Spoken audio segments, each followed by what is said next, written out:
You know, if you're like AJ and myself, you probably like to read books, but the challenge is if you're out and about, you can only take so many with you, especially when you're traveling.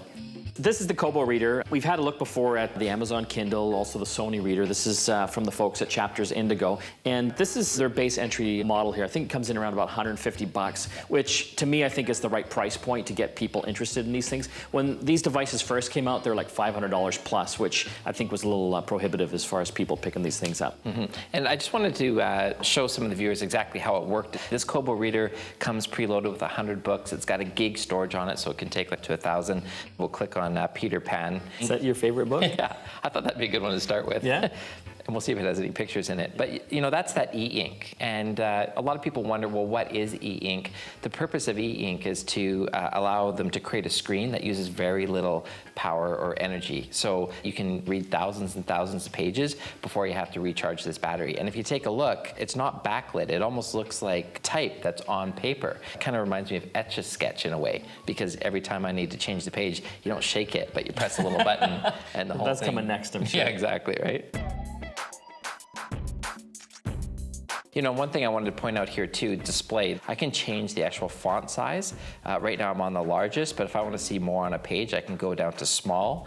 And it's just depending on how much you want to see on a page or how good your eyesight is, you're able to change that quite simply. So something I find really interesting is that it's not just the e-reader device itself. They've actually created a whole kind of, if I could say, ecosystem.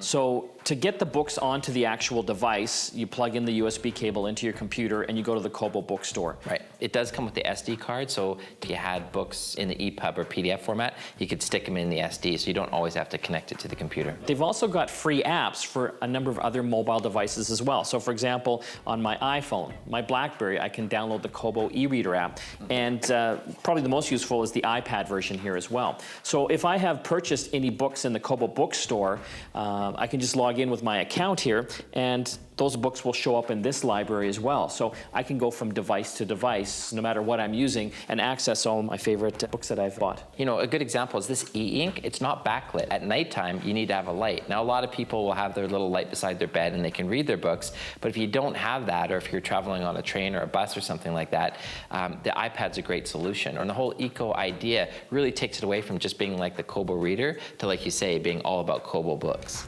It's the Kobo reader. It's from Chapters-Indigo. You can find out more information there. And you can also check out their free apps on the various app stores. They have a nice little back to it. It's quilted for your comfort.